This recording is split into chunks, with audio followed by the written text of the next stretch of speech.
Gracias a Dios que nos permite un domingo más para meditar en su palabra.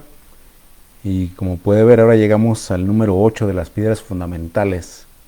Se ha seguido con la serie. Llegamos a la 8, que es el berilo, como puede ver ahí, piedra de magnificencia. Es que vamos a entrar de lleno a nuestro texto base. Recuerde que estamos partiendo o viendo esta serie porque el apóstol Pablo en 1 Corintios 3 dice que edifiquemos sobre Jesús, el fundamento que es Jesucristo. Dice oro, plata, madera, heno, hojarasca, y llega al punto que dice piedras preciosas. Y no tendríamos manera de aplicarlo a nuestra vida si no es a través de las figuras que estamos meditando. Sí, esto porque no con lo que desarrollamos podemos decir que fue lo que entendió Juan cuando él escribió. Él solamente escribió lo que vio, dice la Biblia. Entonces, Apocalipsis 21, 19 al 20 dice, y los cimientos del muro de la ciudad, no me regresé. Y si los cimientos del muro de la ciudad estaban adornados con toda piedra preciosa, primer cimiento jaspe, que es perfeccionamiento, segundo zafiro, que es estar delante del trono de Dios, tercero ágata, que es salir de la cautividad, cuarto esmeralda, que es el esplendor, el quinto ónice, que es la piedra memorial, el sexto cornalina, que es la vergüenza, el séptimo crisólito, que es la mayordomía, y llegamos al octavo, el berilo, ¿sí? El berilo. Vamos a ver qué podemos aprender. Bueno, aquí solo le puse el concepto griego, porque en el hebreo es el mismo que vimos la vez pasada de crisólito, el tarsis o tarsis, y de ahí desarrollamos todo lo que tenía que ver con las monedas de oro, la parábola, y usted lo puede recordar. Entonces aquí el griego es de berulos, ¿no? De derivación incierta, se traduce como berilio o berilo, y ese es que tenemos que ver la figura porque solamente nos da ese significado. Entonces de ahí es donde vamos a partir. Mire, Daniel 10:5, el escritor o el profeta Daniel describe a un personaje, como lo vamos a ver ahorita. Dice, alcé mis ojos y miré, y he aquí un varón vestido de lino y ceñidos sus lomos de oro de Ufaz. Su cuerpo era como de berilo, y su rostro parecía un relámpago, y sus ojos como antorchas de fuego, y sus brazos y sus pies como de color de bronce bruñido, y el sonido de sus palabras como el estruendo de una gran multitud. Entonces cuando dice ahí su cuerpo era como de berilo, vea que enfatiza la esencia del cuerpo, ¿sí? De la estructura, porque usted puede ver ahí, menciona el lino, menciona los lomos, menciona otros aspectos de la vestidura o de su aspecto mismo, pero pone énfasis en decir que el cuerpo, aunque estaba cubierto por la vestidura, dice, era como de berilo. Cuando usted lo busca en internet va a encontrar que es un color como plateado, la mayoría es un verde, pero en el comentario de la versión de las Américas, la palabra que deriva ahí para cuerpo dice es como una en berilo es una serpentina amarilla, ¿no? Es decir, que es una combinación de colores que serpentea, ¿no? Puede ser verde, puede ser el negro, el color plata, pero mayormente el color amarillo, como esta piedra que ve aquí, usted busca ahí berilo, y aunque hay de diversos colores, la Biblia enfatiza que el tono que sobresale es el amarillo, y dice claramente como que serpentea, ¿no? Una serpentina de color amarillo, ¿sí? Eso para comenzar, ¿no? Para ubicar el color de la piedra. ¿Por qué lo mencionamos? Recuerda, el crisólito era como un amarillo verdoso también. No verde, sino amarillo verdoso. Aquí enfatiza que es el amarillo, ¿sí? Vamos a ver entonces, a ver esta figura del cuerpo. Si mira, ahí veíamos que Daniel dice que el cuerpo era de berilo. Y entonces vemos que en el hebreo esta palabra gebillá se refiere a la persona, y en las derivaciones vea que ahí en la palabra 1342 dice es un ser majestuoso, engrandecer, magnífico. Las palabras que derivan también lo nombra como un baluarte, que puede ser como un estandarte. En la construcción, baluarte es la parte más sobresaliente por la cual se puede cuidar el edificio mismo, por eso dice que la iglesia es baluarte de la verdad, lugares altos. Pero cuando ve cada una de esas palabras, entonces el cuerpo no es solamente el cuerpo en sí, como dice ahí la persona, pero puede ser o referirse al cuerpo vivo o muerto, ¿sí? Cuerpo vivo o muerto. Menciono esto porque en el caso del Señor Jesús, que Él es el magnífico, dice el Salmo, dice, no permitirás que tu santo vea corrupción. Entonces, aunque Él murió y fue lacerado y fue atravesado con la lanza y con los clavos, dice la Escritura, no vio corrupción su cuerpo, ¿sí? La muerte no lo pudo retener. Entonces se refiere a la persona en sí, y quiero que ponga atención a dos palabras, lo que es majestuoso y magnífico, porque majestuoso, no sé si como yo, cuando usted lee la palabra majestad, en nuestra mente viene el pensamiento de un rey, ¿no? Como, oh, sí, su majestad, su alteza, ¿no? Y es correcto, eso es símbolo de reino. Pero cuando vemos la palabra majestad como tal, dice es grandeza, es superioridad, autoridad, severidad, ¿sí? Todo eso representa la palabra majestad, no solamente la realeza o el reinado, sino que habla de autoridad, de severidad, superioridad, grandeza. Es por eso que hemos definido esta piedra como piedra de magnificencia, porque es una palabra griega como magno. Usted no sé si recuerda Alejandro Magno, el grande. Entonces magnífico es de dos palabras, magno que es grande y facere o hacere o fictio o ficticio del verbo hacer, ¿verdad? Hacer grande. Entonces ya no solamente es una característica, sino una acción. Cuando decimos que Dios es magnífico es que Él se ha hecho grande, o como vamos a ver más adelante en algún punto, que Él también nos hace grandes a nosotros. Es algo que por eso debemos tener presente al ver esta piedra fundamental, ¿sí? Que no solamente Dios es grande, sino que el trabajo y la obra que Él hace en nuestras vidas también nos puede llevar en algún momento a ser grandes. ¿Vamos bien ahí? Eso es lo que representa. Entonces mire ahí claramente en 1 de Crónicas 29:11, el rey David, cuando junta la ofrenda, porque él no construyó el templo, lo hizo Salomón, pero cuando junta la ofrenda dice, tuya es, oh Jehová, la magnificencia y el poder, la gloria, la victoria y el honor. Y dice aquí, ¿por qué? Dice, porque todas las cosas que están en los cielos y en la tierra son tuyas. Todas las cosas que hay en los cielos y en la tierra son tuyas. Tuyo, oh Jehová, el reino, y tú eres excelso sobre todo. Esa palabra excelso es exaltado, es que ha sido supremo, como también dice la Biblia del apóstol Pablo, ¿verdad? Dice, así como él se humilló hasta lo sumo, hasta la muerte de cruz, así también Dios le dio un nombre que es sobre todo nombre y lo exaltó hasta lo sumo, a lo más alto, para que delante de él se doble toda rodilla de lo que está arriba en el cielo, en la tierra y aún debajo de la tierra, ¿no? Entonces ahí está claramente a lo que se refiere la magnificencia y el honor de Dios. Ahora, Éxodos 15:11 dice, ¿quién como tú? Está hablando Moisés, dice, ¿quién como tú entre los dioses, oh Señor? ¿Quién como tú, majestuoso en santidad, temible en las alabanzas, haciendo maravillas? Esa es la versión de las Américas y vea cómo usa la palabra majestad, ¿sí? Majestuoso, y lo enfoca a la santidad de Dios. Veía en la semana una predicación del hermano Núñez y explicaba este atributo de Dios, la santidad, ¿no? Todo lo que Dios hace, como ahora lo que tristemente podemos ver en Brasil, muy claramente se vio que después del carnaval y que pusieron a un Jesús derrotado, ahora están padeciendo inundaciones y cosas tristes. Y tiene que ver con la santidad de Dios, ¿no? Él no comparte su santidad, Él es amor, Él es misericordioso, pero al ser santo y fuego consumidor, entonces no puede pasar impune la maldad del hombre en ciertos casos, ¿no? Como lo que estamos viendo hoy ahí. En la versión 60, este mismo verso dice, ¿quién como tú, Jehová, entre los dioses? ¿Quién como tú, magnífico en santidad? Terrible, ya no dice en alabanzas, sino en maravillosas hazañas, hacedor de prodigios, ¿no? Hacedor de prodigios, las cosas que no están en el poder humano, ¿no? Eso es lo que hace el Señor y es lo que significa esta palabra, tanto majestuoso como magnífico. Es la palabra adar, que significa expandir, ser grande, magnífico, magnificar, ¿sí? Entonces, me gustó este verso, o menciono este verso, porque tenemos que tener presente que sobre todas las cosas Dios es santo, ¿no? Y es una de las cosas que tanto en el Antiguo como en el Nuevo Testamento se mencionan 3 veces, ¿no? Santo, santo, santo. Algún canto decía 3 veces santo. Sí, entonces es algo que el Señor, sobre todas las cosas que Él pueda tener, eternidad, todo poder, omnisciencia, omnipresencia, el atributo más grande de Dios es santidad.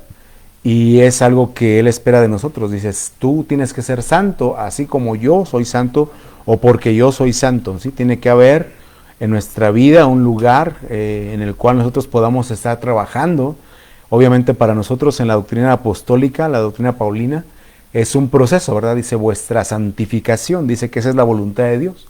Vuestra santificación para que podamos estar delante de Él. Entonces todo esto nos recuerda a esta piedra de berilo, o sea, cuando dice el profeta Daniel, su cuerpo era como de berilo, es algo que se había hecho grande, pero que directamente tiene que ver con la santidad de Dios. ¿Sí? ¿Vamos bien ahí? Eso representa. Vamos a ver una cita más, porque es importante ver cómo trabaja o cómo lo hace grande Dios, ¿verdad? Fíjese que Ezequiel 17:22 dice, así dice el Señor, yo también tomaré un renuevo de lo más alto de la copa del cedro y lo plantaré. Arrancaré de la punta de sus renuevos uno tierno y lo plantaré en un monte alto y eminente. Vea cómo está hablando de grandeza. Dice, en el alto monte de Israel lo plantaré, extenderá ramas y dará fruto y llegará a ser un cedro majestuoso. Ahí está la palabra, un cedro. Comenzó con un renuevo, pero su crecimiento llega a hacerse majestuoso o grande.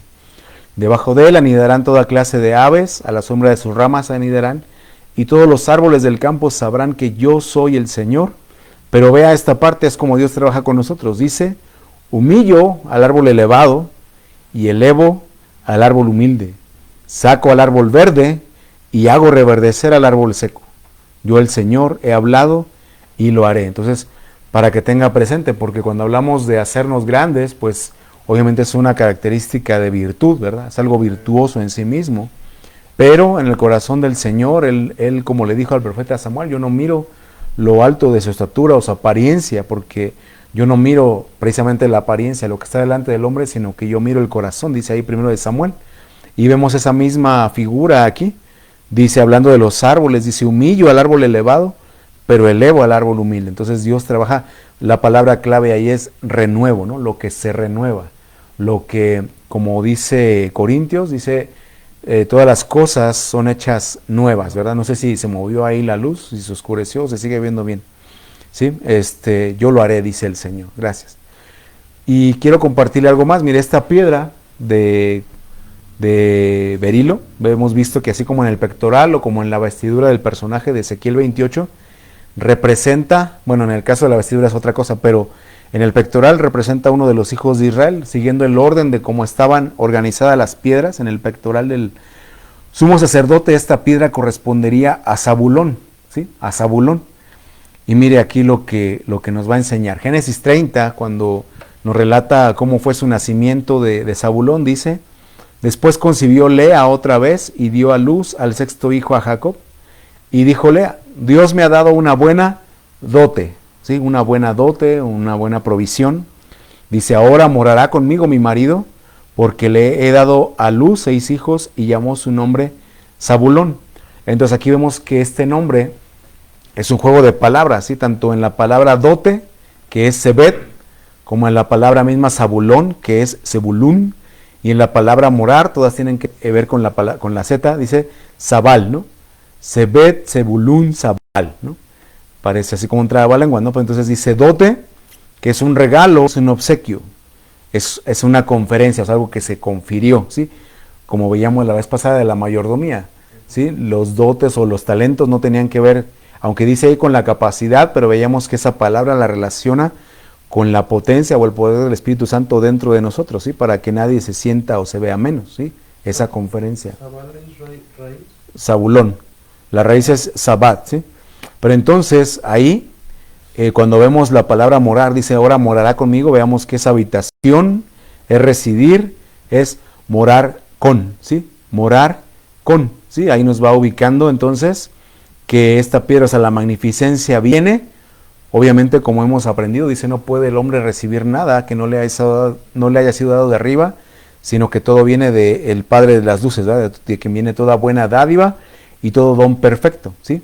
Pero que para ese trabajo que está implícito, no solamente el ser grande, sino el proceso de hacerse grande viene por morar con, en este caso, con Dios, ¿verdad? Obviamente ahí no está dando la figura del esposo, la esposa, los hijos, obviamente específicamente Zabulón, pero aquí nos va a ubicar en nuestra relación con Dios, ¿sí?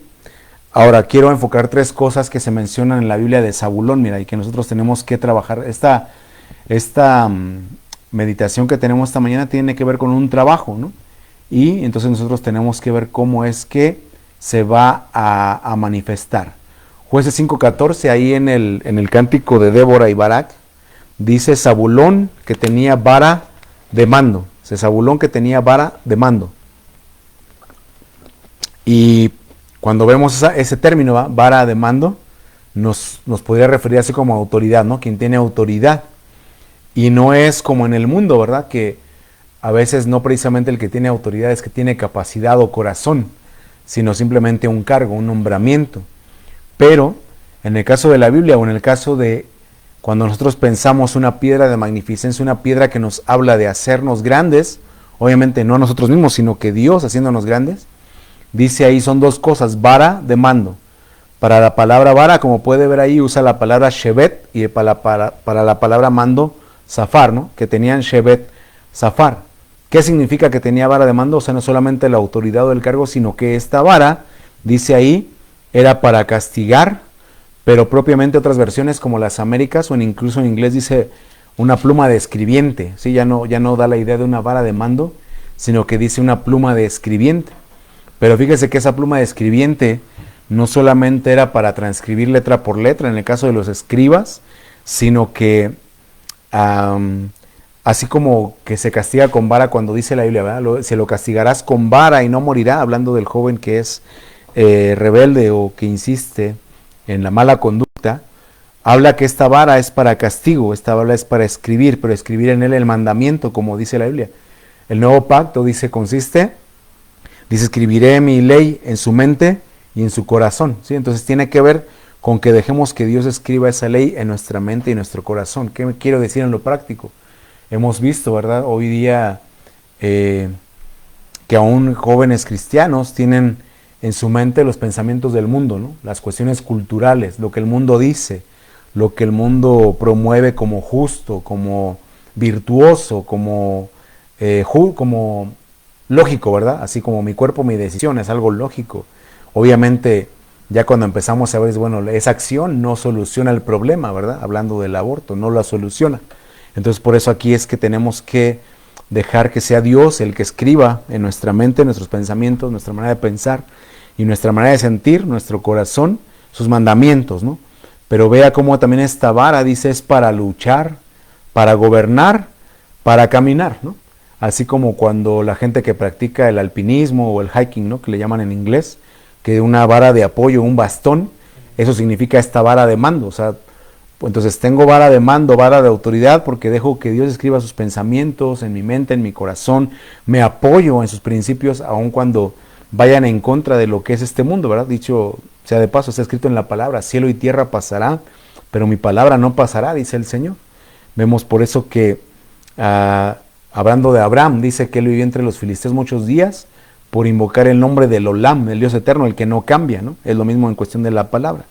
Y cuando llegamos a esa palabra mando, vemos la palabra zafar, que tal cual es enumerar, recontar y celebrar, ¿no?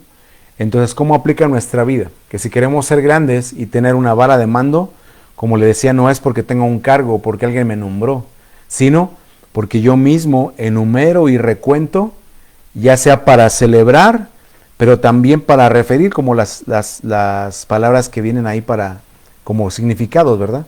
Es como un registro, ¿no? Es decir, que yo sé que los pastores no lo hacen, quizá por el secreto de confesión. No lo hacen por respeto, pero si ellos llevaran, ¿cuántas veces les consultamos? ¿Cuántas veces le decimos, pastor, ore por mí porque volví a caer? Y quizá el pastor podría sacar un recuento y decir, oh, mira, quizá noto que tú tienes tus luchas en el mes de agosto, en el mes de septiembre, ¿no? He notado un ciclo que cada 4 meses tú tienes el mismo problema, que cada 3 o cada 2 meses, a eso me refiero, ¿no? Con tener vara de mando, o sea que yo puedo determinar en base a la Escritura, ahora ya no solamente de la ley de Dios, en mi corazón y en mi mente, sino aún mis acciones, un registro que yo pudiera llevar, yo puedo determinar ahí cómo son mis ciclos, qué tanto llevo sobrio, ¿no? En alguna cosa, qué tanto lo he superado, qué tanto he avanzado, ¿vamos bien? Eso significa tener vara de mando. para que entonces poder decirte, mira, te digo esto porque sé que es posible, te digo esto porque sé que así como yo lo pude superar, tú lo puedes superar, ¿no? Y también, si en el registro me doy cuenta que necesito ayuda, pues entonces la vara de mando es que yo tengo una vara de apoyo, como decía el Salmo 23, ¿verdad? Ese callado de Dios, dice, me va a infundir aliento, ¿sí? Entonces eso es lo que, para hacernos grandes, tenemos que tener presente, ¿no? Ser honestos, de decir, bueno, si tengo un logro, lo voy a celebrar, pero también si mi registro me dice que he tenido ciclos de viciosos, que caigo en lo mismo cada cierto tiempo, cada cierta circunstancia, entonces voy a pedir ayuda, y eso me va a ayudar a hacerme grande como Zabulón para tener vara de mando, ¿sí? Ese es el punto. Número 2, en este mismo Jueces 5, dice, el pueblo de Zabulón expuso su vida a la muerte, ¿sí? Entonces lo que estamos tratando esos versos y decir, bueno, ¿cómo me puedo hacer grande? ¿verdad? ¿Cómo trabajo en Dios para hacerme grande? Ya vimos, uno es vara de mando, dejar que Dios escriba sus pensamientos, sus leyes en mi corazón, en mi mente, y apoyarme en Él, ¿verdad? Pero ahora me dice aquí que para hacerme grande, así como Zabulón, entonces debo de exponer mi vida a la muerte. Y entonces aquí son 3 palabras, ¿verdad? Exponer, vida y muerte. Exponer, vida y muerte. 3 palabras. Exponer, dice, es arrancar, ¿sí? Exponer, dice ahí, la palabra harab, es pasar el invierno, ¿sí? Pasar el invierno, como dice Cantares, dice, ha pasado el invierno, entonces el amado le habla a la amada, dice, ha pasado el invierno, ha llegado el tiempo de la canción. Sí, recuerde que dice la Biblia, el Señor Jesús, hablando, sería estudiar el tema del invierno en la Biblia, porque hablando de Jerusalén, dice, orad que vuestra huida no sea en invierno, ¿sí? Dice, ay de aquellas que estén en cinta aquellos días, que vuestra huida no sea en invierno, porque es un tiempo duro, un tiempo frío, un tiempo difícil, ¿sí? Un tiempo difícil. Pero también luego el apóstol Pablo menciona el invierno también, ¿verdad? Dice, procura venir a verme antes del invierno, antes de que venga un tiempo difícil, solamente como referencia. Pero lo más importante dice ahí que es arrancar. Cuando hablamos de arrancar es como se menciona en Jeremías, arrancar de raíz, ¿verdad? Todo lo que el Padre no plantó, dice, será desarraigado, será arrancado. A Jeremías le dijeron, te ha dado poder, te ha dado autoridad para sembrar y para arrancar también, ¿verdad? No solamente para plantar, sino para arrancar también lo que no planté. En el caso del Señor Jesús, cuando Él habla de arrancar, Él habla a la interpretación de la Biblia. Dice, toda palabra que no dio mi Padre será arrancada. El Código Real, aunque yo sé que no es lo más confiable, porque es una interpretación personal, dice, ¿va? Dice, toda interpretación no autorizada por mi Padre será desarraigada. Creo que no afecta la idea de la palabra misma, ¿sí? Entonces tiene que ver con eso, pero vea cómo esta palabra arrancar, dice ahí, téngalo en mente, dice madurez de la edad. Y cuando hablamos de vida, dice expuso su vida a la muerte. Cuando habla de vida es la palabra nefesh, que es la vida animal, ¿sí? Pero vea cómo el hebreo lo especifica y lo enfoca en la vida corporal o también en la vida mental, ¿verdad? Lo que piensas o cómo lo piensas. Mi pastor decía, todos tenemos 2 vidas. Tenemos la que es real, la que llevamos, pero también la que anhelamos o la que pensamos que llevamos, porque luego todos, cristianos y no cristianos, tenemos, sí, una doble vida, ¿no? O sea, creemos que somos de una manera, creemos que hemos superado ciertas cosas, pero ya cuando vemos, como le decía en el punto anterior, de ver nuestros registros, decimos, no, pues no lo he superado, no he cambiado, sigo siendo el mismo. Entonces por eso dice aquí, esa vida corporal, mental, aliento, propiamente el alma, ¿no? Donde es el conocimiento, el sentimiento y la voluntad, esa vida es la que tenemos que exponer. Pero vea entonces cómo regresamos al punto anterior, dice, llevarlo a una madurez, ¿sí? Entonces exponer la vida a la muerte es que esa parte animal, como dice la Biblia, todo lo animal, todo lo terrenal lo tenemos que hacer morir, como precisamente es la palabra muerte, la palabra mut, ¿sí? Dice esa palabra muerte, matar, dice hacer morir. Y entonces, como decía el apóstol Pablo, dice hacer morir lo terrenal en vosotros, ¿no? Es algo que no va a venir Dios a hacer con su varita mágica y no va a pasar, no. Es algo que, o sea, no va a venir Dios a quitarte el teléfono y quitarte de estar horas y horas en el TikTok o en el YouTube, ¿no? Dice, tú tienes que hacerlo morir. Por eso dice ahí, Zabulón expuso su vida a la muerte. Entonces Zabulón tomó, o sea, de acuerdo a este verso, o sea, obviamente entiendo, el cántico de Débora es muy, muy específico, algo hizo, una hazaña, pero para nuestros días, hacernos grande no es porque solamente Dios venga y dice, oh, ya, yo te nombro grande y ya, no. Son acciones que tenemos que hacer. Como en este caso, dice exponer la vida a la muerte, es decir, hacer morir lo terrenal cuando vemos la gritería, la maledicencia, cuando vemos que de nuestra boca salen malas palabras, cuando vemos que hay avaricia, que hay codicia, que nuestra intención no es la mejor, sino que son actitudes carnales o terrenales, entonces esas son las cosas, lo tengo que exponer a la muerte. Señor, esto no lo quiero, desarráigalo, porque dice ahí, ¿verdad? Exponer es arrancar. Señor, esto que no es tuyo, arráncalo, te lo entrego. Recuerda aquel predicador que decía, a veces le oramos a Dios de, quítame esto, Dios, quítamelo, y el Señor llega y pues suéltalo, ¿verdad? No, quítamelo, porque no, pues sí, pues suéltalo, y yo te lo quito con mucho gusto. Entonces así es como nosotros debemos exponer nuestra vida a la muerte, ¿no? Las cosas que tienen que morir.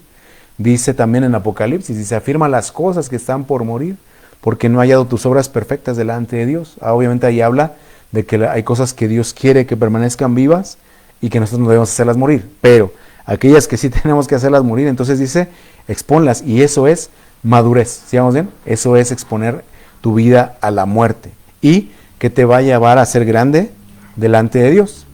Luego fíjese, o sea, como esta idea la vemos muy claramente ahí en 1 Corintios 15, el apóstol Pablo hablando ahí dice, así como hemos traído la imagen del terrenal, hablando de las cosas terrenales, o sea, esto terrenal, yo le he dicho, la genética hoy puede hacer maravillas, le puede modificar el color de ojos, color de piel, le puede quitar enfermedades, ¿no? De hecho ahora ya las enfermedades se tratan así, ya no son cosas con quimioterapia, sino que ya ven las cadenas de ADN, y entonces, bueno, hoy me arrepiento de no haber estudiado biología, pero ahora ya se tratan así, van directo al gen y lo modifican. Bueno, pero esas cosas, aquí no estamos en las cosas terrenales, hay cosas que esa ciencia no lo puede mover, como el ser infiel, el ser avaro, el ser egoísta, ciertas cosas de la carne, de esta naturaleza humana, como dice aquí, hemos traído la imagen del terrenal, eso no te los quita la genética. Entonces dice ahí la esperanza, ¿verdad? Dice, traeremos en futuro, traeremos también la imagen del celestial, de Cristo mismo. O sea, va a llegar un día en el que ya no vamos a batallar. Ahorita batallamos, ¿no? Le pedimos a Dios que nos perdone, que nos limpie, que nos ayude. Pero Jesús no, o sea, aunque Él batallaba también, dice, el enemigo nada tiene en mí, no logró poner nada en Él. Nosotros de repente todavía ahí tenemos cosas terrenales, ¿no? Cosas de esta tierra, de este mundo. Pero entonces va a llegar el día en el que vamos a hacer, como dice ahí, dice, esto digo, hermanos, la carne y la sangre no pueden heredar el reino de Dios, ni la corrupción hereda la incorrupción. Pero ahí mismo ese pasaje dice que esto corruptible se vista de incorrupción, y esto mortal se vista de inmortalidad. Eso es un trabajo que Dios va a hacer, o que sigue haciendo, ¿va? En el día a día. A veces queremos participar de esa gloria del hombre celestial, pero muchos no queremos morir. Muchos ya cuando entiendo la parte, ¿no? Yo no estoy en los zapatos de quien está hacia el borde de la muerte. Algunos quizá decimos, bueno, si Dios me lleva hoy, pues bueno, está bien, Él es soberano y sabe lo que hace. Pero hay gente que cuando ya se enfrenta a la muerte, al filo de la muerte, así como, oye, no, yo no quiero morir, oye, pero ¿no querías estar con el Señor? Ah, pues sí, pero no me quiero morir. Bueno, entonces tendríamos que trabajar esa parte, decir, bueno, Señor, los años, los días que me concedas en esta tierra, pues yo quiero estarme preparando, ¿verdad? Estarme haciendo grande para que cuando esto corruptible, esto que se descompone, se vaya a vestir de incorrupción, y esto mortal de inmortalidad, yo esté listo, esté lista, ¿sí? Esa es la idea, porque es una promesa que vamos a traerlo. Fíjese cómo es esta idea, Filipenses 1. Dice, conforme a mi anhelo y esperanza de que nada seré avergonzado, antes bien, con toda confianza como siempre, ahora también vea el título del tema, ¿verdad? Dice, berilo, piedra de magnificencia, ¿sí? Es un fundamento de nuestra vida, pero la magnificencia ¿qué significa? Magno sere, hacerme grande, ¿verdad? Dice Pablo, será magnificado Cristo en mi cuerpo propiamente. Y fíjese cómo cuando veíamos el berilo en el concepto del profeta Daniel, dice, es un cuerpo glorioso, sea vivo o sea muerto. Dice aquí, será magnificado Cristo en mi cuerpo, o por vida o por muerte, ¿sí? Lo que yo le decía en el punto anterior. Cuando ya vemos la cercanía de la muerte, es como que ya, no muchito nos gustó la idea. Pero este es uno de los versos que a veces más decimos, ¿verdad? Filipenses 1:21. Porque para mí el vivir es Cristo y el morir es ganancia. Entonces están las dos cosas, ¿verdad? Mi día a día, dice ahí, Cristo va a ser magnificado en mi cuerpo. Pero también si un día muero, va a ser para mí una ganancia. De hecho es la piedra que sigue, piedra de ganancia. Lo vamos a meditar en su momento. Dice, entonces para mí el vivir es Cristo, el morir es ganancia, y mientras vivo aquí y el vivir es Cristo, significa que Cristo va a ser magnificado en mi cuerpo. Y vea como dice ahí claramente, por vida o por muerte. Porque a veces, bueno, lo hemos visto de la pandemia hacia acá un poco más, ¿verdad? De gente que enfermó y murió, gente de Dios, gente que oró, gente que ayunó, gente que tiene incluso más renombre que muchos de nosotros. Y Dios no los sanó, no los restauró en esta vida biológica. Muchos recibían la promesa de te voy a levantar, y a veces, he platicado con mi hijo, a veces yo hemos visto que cuando el Señor da una palabra así es porque ya se los va a llevar, ¿eh? No es que los va a levantar en salud, sino que ya se lo va a llevar. Pero a veces le digo, el que ya está con el Señor, me sorprendía. Bueno, usted puede ver testimonios de gente que han estado en algún accidente y que han estado así, bueno, prácticamente murieron, ¿no? Dice, yo estaba allá con el Señor, dice, y me regresaron. Dice, ¿por qué me regresaron? Dice, pues porque tú tenías cosas que hacer. A veces el mismo Señor los regresa, dice, no has terminado. O hace 2 semanas en la iglesia daba una profecía así de un hermano que le decía, Señor, que bueno, entiendo que falleció su hija pequeña. Y decía, había mi hija, pero eso me dijo, necesito que regreses y lleves este mensaje a mi iglesia. Entonces, bueno, si nos toca un día morir y quedarnos allá, pues qué bueno, pero si nos toca regresar, Cristo va a ser magnificado. Vea lo que significa esta palabra. Esta palabra magnificado es megaluno, ¿no? Megaluno, que significa hacer o declarar grande. Ensanchar, unos la llevamos, ¿verdad? Unos estamos magnificando, nos estamos ensanchando, estamos haciéndonos grandes. Ahorita, al final, ¿sí? Nos estamos ensanchando, ¿sí? Dice aquí, alabar. Entonces, Cristo va a ser alabado en mi cuerpo. Por vida o por muerte, Cristo va a ser alabado. Se va a hacer grande, pero vea, entonces, dice en tamaño, en fuerza o en cantidad, que tiene que ver con la abundancia. Eso es, que Cristo sea magnificado en mí, o sea, que entonces que Él se vea más en mí, que Él se haga más fuerte en mí, como le dijo Dios mismo al apóstol Pablo, dice, 3 veces he orado que me sane, y me dijo, no te va a sanar, dice, bástate mi gracia, porque mi poder se perfecciona en tu debilidad. Entonces eso es la fuerza, dice, fortaleceos en el Señor y en el poder de su fuerza. Entonces, hermano, lo que le quiero decir es que aunque usted no reciba la sanidad completa en su cuerpo, o sea, no deje de creer, no deje de orar. El apóstol Pablo dijo, a mí ya las 3 veces el Señor me dijo, hay unos que el Señor no nos ha dado una respuesta, y quizá ya nos desanimamos y ya no oramos, o solo le decimos al pastor, ore por mí, amén hijo, yo voy a orar por ti, pero tú también no dejes de orar, porque pues a veces nada más, ya le dije al pastor que ore, qué bueno, ya mandé mi petición al grupo de oración, qué bueno, pero tú, porque entonces aquí la cosa es de que tú te hagas grande, ¿verdad? Entonces, o que Cristo, como dice este contexto, que Cristo se haga grande en ti, Señor, en fuerza, Señor, no he recibido la sanidad, me sigo sintiendo mal, el dolor ahí está, lo puedo declarar, lo puedo creer con todo mi corazón, pero el dolor ahí está, ok. Si estás tomando esa fuerza de Dios, entonces Cristo va a ser glorificado, se va a hacer abundante, va a ser más grande. Mire, ¿qué le quiero decir? En resumen, Juan 3:30, lo dijo muy claramente Juan el Bautista, es necesario que Él crezca, pero que yo mengüe, ¿no? Entonces, no puedo seguir siendo yo, seguir queriendo verme yo, que mi nombre sea reconocido, que mi nombre sea que tenga seguidores, etcétera, etcétera, etcétera. Si no. Si yo quiero que el Señor sea magnificado, que Él crezca, la cuestión es que yo mengüe, tal cual usted busca las palabras en griego y es así, que yo me haga menos y Él se haga más, ¿sí? Eso es que el Señor sea. Entonces vea cómo ese trabajo de llegar a ser grandes tiene que ver con que nosotros vengamos a ser menos, ¿sí? Esa es la idea de Dios. ¿Quieres que Cristo sea glorificado en ti? Sea por vida o por muerte, en tamaño, en salud, en abundancia. Ok, entonces voy a necesitar que tú vayas desapareciendo, que tú te veas menos. Obviamente aquí es un misterio porque precisamente como vimos, dice, para mí el vivir es Cristo y el morir es ganancia. En otra ocasión el apóstol Pablo dice, con Cristo estoy juntamente crucificado, ya no vivo yo, sino que Cristo vive en mí, y lo que vivo ahora en la carne lo vivo en la fe del Hijo de Dios. Entonces, al final no es, o sea, tu personalidad va a estar ahí, tu carácter, tus características, tus recursos, pero lo que está diciendo es que Cristo es el que se va a exaltar o va a ver más que tú mismo.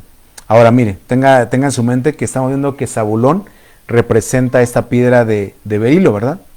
Y entonces mire, Isaías 9, una promesa, dice, mas no habrá siempre oscuridad, vea las palabras que subrayé, dice, no habrá siempre oscuridad para la que está en angustia, tal como la aflicción que le vino en el tiempo que livianamente tocaron la primera vez la tierra de Zabulón, ¿sí?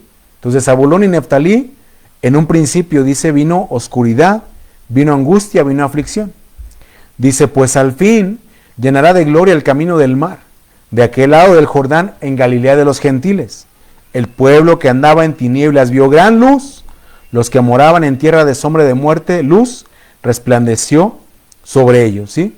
Entonces, vea cómo es esto. O sea que Zabulón, cuando usted ve Génesis 49, le dijeron, tú vas a habitar en los puertos, camino del mar, ¿no? Como que el padre le atribuyó ese lugar de residencia, ¿sí? Pero luego aquí Isaías nos amplía y dice, tuvieron oscuridad, tuvieron aflicción, se asentaron en tinieblas, ¿verdad? Cuando usted ve el Nuevo Testamento, dice la Galilea de los gentiles, la tierra sentada en tinieblas vio gran luz. Entonces vea cómo, lo que quiero enfocar con esto es que muchos de nosotros, recuerde que cuando la Biblia habla de estar en tinieblas, el Señor dijo, el que anda en tinieblas no sabe dónde va, ¿no? O sea, ¿cómo sé que estoy en tinieblas? Si usted no sabe dónde va, usted está en tinieblas, aunque sea hijo de Dios como Zabulón. Dice, el que está en tinieblas no sabe con qué tropieza. No estamos diciendo que no sea hijo de Dios, simplemente no sé con qué tropiezo. Ok, entonces necesitamos luz. Ya cuando usted es un poquito más consciente, pero llega el apóstol Juan y dice, hijito, si aborrece a tu hermano, estás en tinieblas, ¿no? Entonces, si usted es muy cristiano, no falta ninguno de los cultos, se sabe todos los libros de la Biblia, toda la doctrina sistemática, pero aborrece a su hermano, estamos en tinieblas. ¿Qué le quiero decir? Necesitamos ayuda. ¿Qué ayuda? La luz, ¿verdad? Y dice, esos que habitaban en tinieblas vieron gran luz. Entonces, Zabulón estaba destinado a ser grande, ¿sí? A ser grande en los puertos y todo, porque cuando vemos la bendición de Moisés le dice, alégrate en tus salidas, ¿verdad? Pero entonces dice que por las circunstancias, por lo que sea, por la misma lugar donde se habitó él, dice, vio gran luz. Bueno, perdón, llegó a estar en tinieblas, pero cuando viene el Señor, dice, vio gran luz. Los que habitaban en tierra de sombra de muerte, luz resplandeció sobre ellos.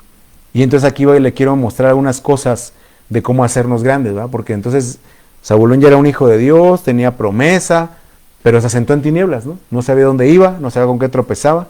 Quizá aborrecía a sus hermanos, ¿no? De acuerdo a las figuras, no le estoy afirmando que dice la Biblia que Zabulón así era, o sea, pero siguiendo las figuras o los textos, el habitar en tinieblas eso es.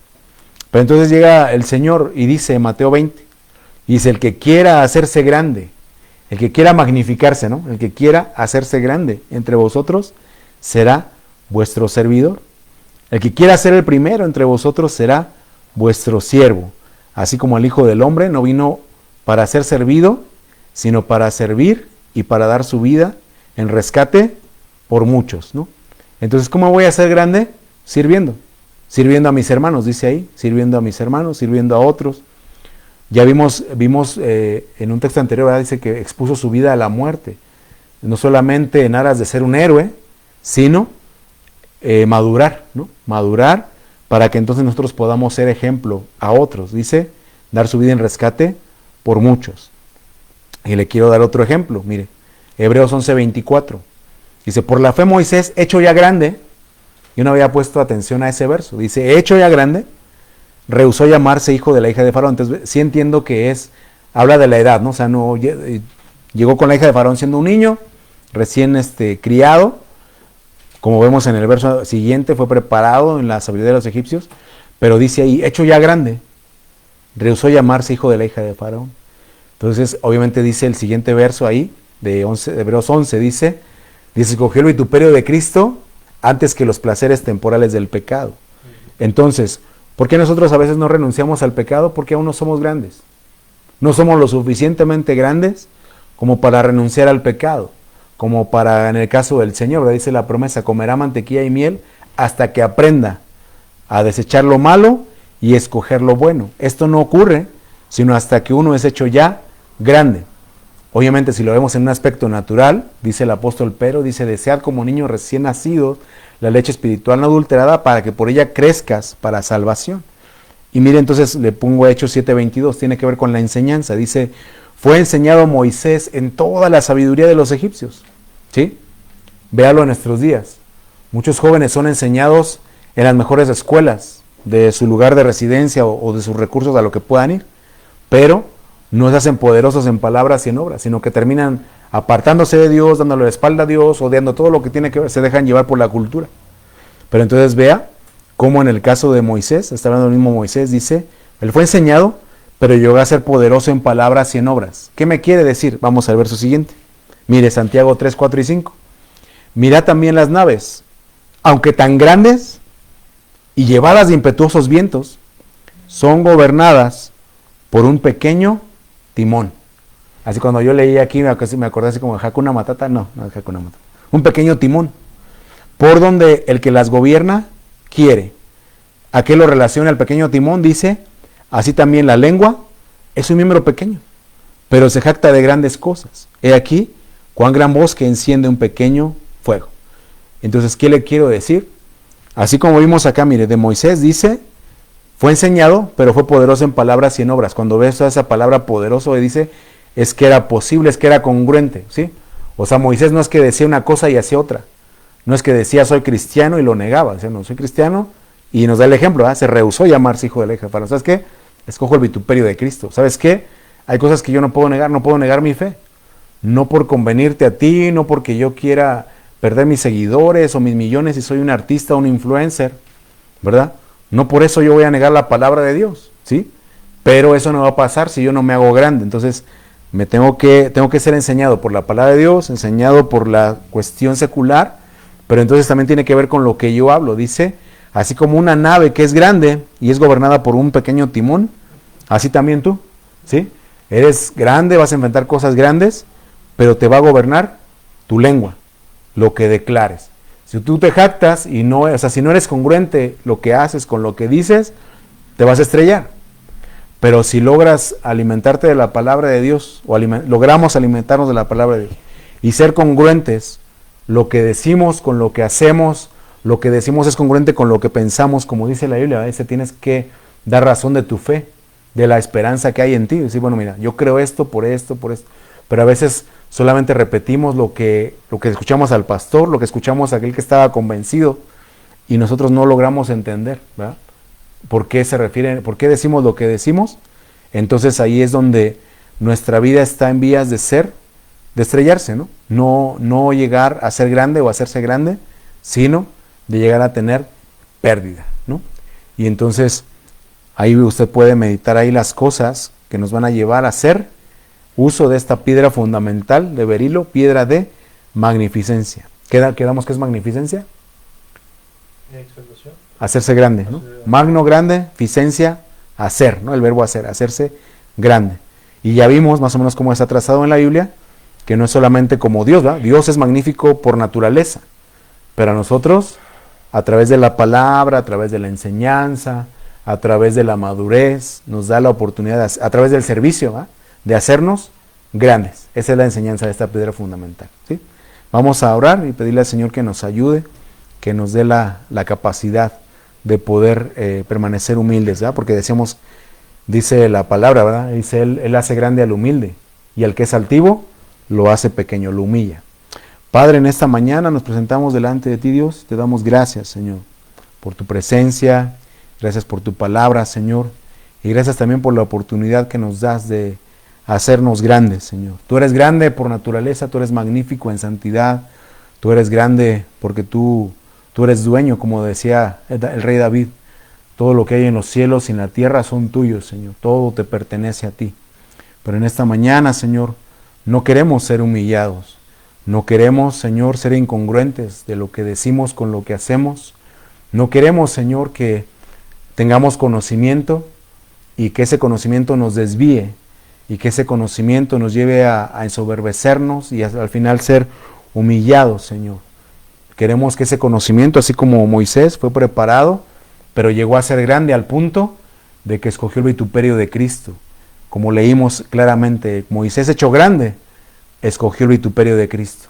Nosotros a veces cedemos a la tentación, al pecado y a las cosas terrenales, pues porque no hemos trabajado nuestras áreas, no hemos expuesto nuestra vida a la muerte, no hemos hecho morir lo terrenal en nosotros, no hemos aprendido, escudriñado tu palabra para tener la madurez, para tener ese nuevo pacto que nosotros anhelamos participar cada vez que participamos de la mesa. Decimos que es un nuevo pacto, pero no lo vemos en nuestra vida, Señor. No es escrita en nuestra mente y en nuestro corazón tus leyes, tus principios. Pensamos a la manera del mundo, pensamos y repetimos lo que le hemos escuchado a otro que sí estaba convencido, pero cuando nos preguntan por qué no sabemos desarrollar o no entendemos la verdad, Señor. Y te pedimos perdón por ello, pero también te pedimos que nos ayudes, Señor, a edificar con esa piedra preciosa del berilo, esa piedra de la magnificencia. Que el día que tú nos permitas llegar delante de la santa ciudad y ver esos fundamentos, Señor, podamos ver, yo trabajé la magnificencia en mi vida, Yo seguí el camino del servicio, yo seguí el camino de la congruencia, yo seguí el camino de la vara de mando, que era escribir en mi mente y en mi corazón los pensamientos, de ver mis registros, y entonces por eso el Señor me ha permitido ser grande, ¿sí? No solamente porque yo lo haya proclamado, decretado o dicho, sino porque lo pueden ver a través de mis acciones, a través de mi realidad. Y que, como decía el apóstol Pablo, sea en vida o por muerte, Cristo va a ser magnificado en mí. Yo lo he proclamado Rey, no solamente porque me dé lo que yo quiero, cuando quiero y como quiero, sino aun cuando este cuerpo mortal llegue a su término, a su fin, aun cuando no reciba la sanidad que mi cuerpo pudiera necesitar, mi objetivo va a ser magnificar y glorificar el nombre de Cristo. Lo declaro, te pido que me ayudes no solamente a proponerlo en mi corazón, sino que en el momento específico de la prueba yo pueda, Señor, recordar esta palabra y salir aprobado. No ser avergonzado, sino salir aprobado, y que tú seas exaltado y magnificado en mi vida. Te pedimos todo esto en el nombre de Jesús y te damos gracias, Señor. Amén y amén. Bueno, ya sabes, si le fue de bendición, ahí dele like, comente, comparta, ayúdenos a difundir.